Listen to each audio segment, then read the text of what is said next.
por ahí. Sí, fíjate que más allá, yo creo que no solo es una puerta giratoria. Desde hace mucho tiempo he pensado que es como un triángulo de las Bermudas donde se nos ha perdido una información sustancial para el tema de la salud en México. ¿Y por qué hablo de un triángulo?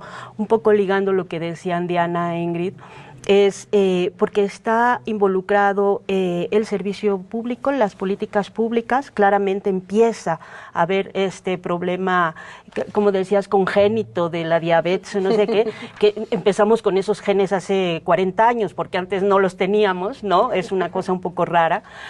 Pero está eso y está un empresariado que hace lobby, pero no solo es eso, sino que hay un tercer actor, que son ellos mismos también, y que están en las academias haciendo estudios. Y entonces pasan a los tres lugares, ¿no? Están, por un lado, en la academia diciendo que, hablando de COVID, por ejemplo, que México, el estudio este que tanto resonó, que decían que la ONU decía que se pudieron haber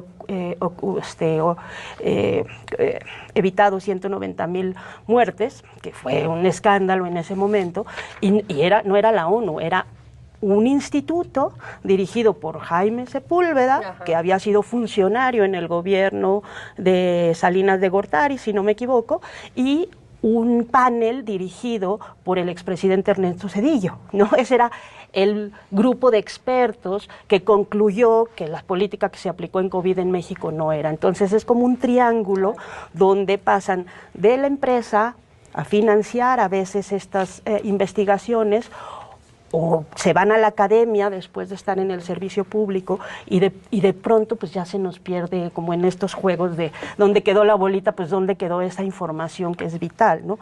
México, y no voy a decir nada que nadie sepa, es el primer lugar en obesidad infantil y es el segundo lugar en obesidad en adultos, solo después de Estados Unidos, en el planeta, ¿no? ¿Eso qué implica y eso a qué significa ahora? No es que tuviéramos un gen de nada antes, sino que está absolutamente ligado a un cambio de la alimentación producido en los últimos 40 años. Y ese cambio en la alimentación en comunidades como los Kumeyaay, por ejemplo, que están en el norte, que se alimentaban de bellotas y luego pasaron al Twinkie, pues ha provocado un problema de diabetes que no existía en esa comunidad, en esa tribu del norte, ¿no? Y esto está absolutamente relacionado con dos vertientes que tienen que ver con algo que Hugo López Gatell siempre nos decía en las conferencias: el acceso. ¿Qué acceso? ¿Cómo tienes acceso a alimentos sanos? Porque no es nada más una cosa de quiero comprar, sino que puedes comprar y solo tienes acceso en ciertos lugares. Por un lado, el crecimiento y el desarrollo de estas tiendas de conveniencia, los Oxxos, que todos conocemos, el 7-Eleven, estaba leyendo, el primer Oxxo en Monterrey abrió en 1978 y el primer 7-Eleven, que era un Super 7, abrió en 1976. Y para 2024, Oxxo tenía 23,290 tiendas, 95% de esas en México, y por supuesto es la mayor cadena de tiendas de conveniencia en América Latina.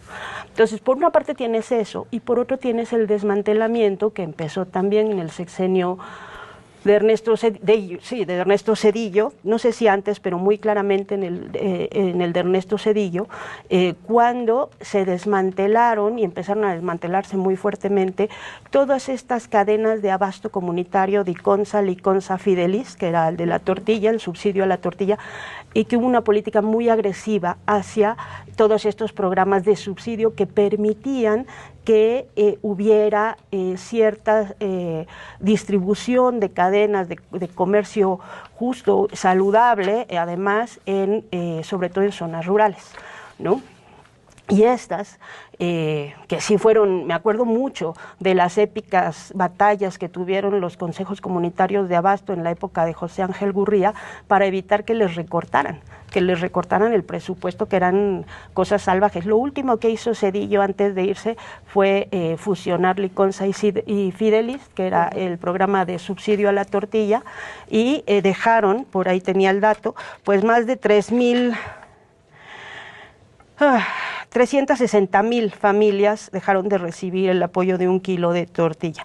Pasamos nada más en esos últimos 3 años de Cedillo, de 96 a 99, del 64% de la población en México consumía 3 kilos de tortilla en 96, para 99 eso había bajado a 17%. O sea, sí fue una política muy agresiva que ya les voy a pasar ahora acá,